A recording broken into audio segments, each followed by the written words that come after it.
Okay, so this one is for the Leo for the next week, August 13th to the 19th. Let's see what's going to happen with you in terms of love, what the equations will be like, and what the guidance is for you. For you. Three of Cups.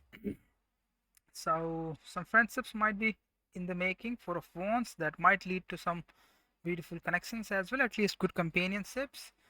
Ten of Swords, but there is still a past that needs to go away, and the Ten of Cups. So, 50-50, or I guess 40-60 is the right call here.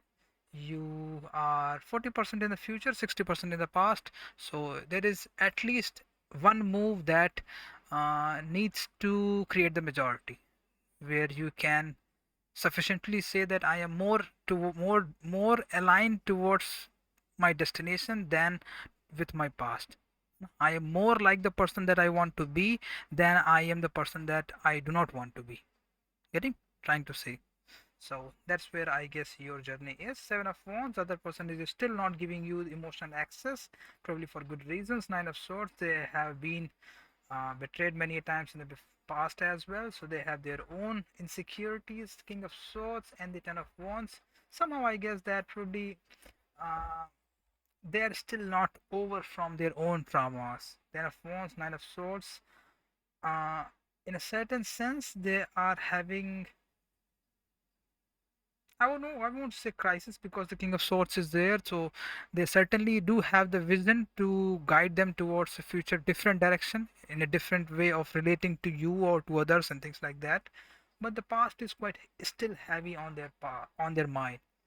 The past is still quite heavy on their mind. The past betrayals, the past problems, but I think that past has to go. Past will have to give way for the future to be created, at least on their side, because King of Swords means that they somehow know that what needs to be done, but just are lacking in the ability to execute those plans to really live that kind of life. So that's the case. But on your side, let's start that.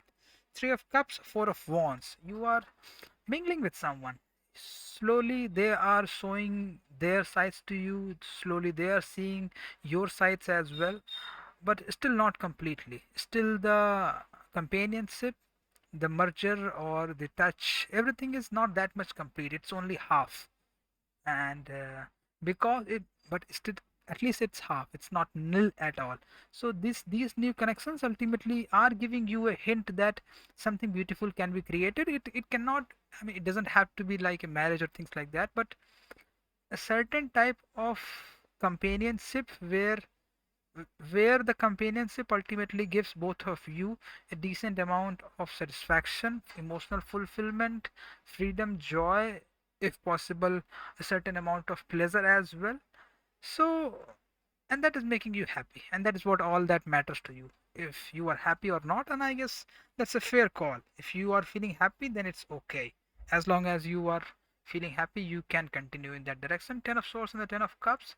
It appears as if that probably this Four of Wands and the Ten of Cups means somehow you are sensing that something beautiful is gonna happen. You can sense it. You can touch it somehow. Sometimes for longer periods, sometimes for short periods, but you can sense that someone is taking you towards a place where you always wanted to be, always wanted to go, always wanted to experience, and somehow you are beginning to make yourself ready that wherever it's gonna lead me, it's not gonna lead me towards sadness. It might lead me towards very strange places and doing some strange things, but it's not gonna make me feel guilty, sad, or bad about myself, my life, and things like that. And I want to go there. That's what I guess it's happening with you. Ten of Swords as well. So chances are that you are being alive again, if I may use that word. And that sentence, I don't think that it's going to be a wrong one. So you are becoming alive again after probably being almost dead. So enjoy this process. Let's see, I mean, see where it is going. Although you can have a watchful eye, but from time to time you will have to lose control.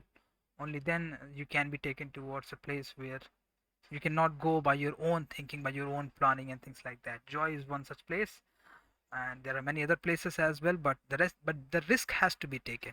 and that totally depends upon you. Seven of Wands and the Nine of Swords on the other side, they are trying to create a boundary which they can sustain in their life. I think that that is their core concern. Sometimes they give too much space to someone who is yet not deserving that much space. Sometimes they put the boundary too much on the outside so that very few people can enter into their life, and that also becomes problematic. So they are trying to find the boundary, but I think that they will find that because somehow they have a sense that what exactly is not the boundary. King of Swords, so they do have a sense, they do have a certain amount of experience as well. Ten of Wands, it appears as if that they know that at least they need to close a few chapters, close a few pursuits, probably also exit their city as well, and in that process they have started moving, started shaking the status quo in which they have lived, probably the previous boundary with which they might have lived with other relationships, with you as well. So they are somehow trying to find the perfect boundary, and I guess they're gonna find one as well. And in the mean process, they're gonna take you towards the boundary, sometimes closer, sometimes not that much closer. So I think this is the connection which is gonna excite you for a longer period of time, gonna keep you engaged for a longer period of time. And in the process, I guess you both are gonna realize that who you both individuals are actually, not on the surface, actually exactly who you both are. And that's going to be very interesting one. So enjoy it.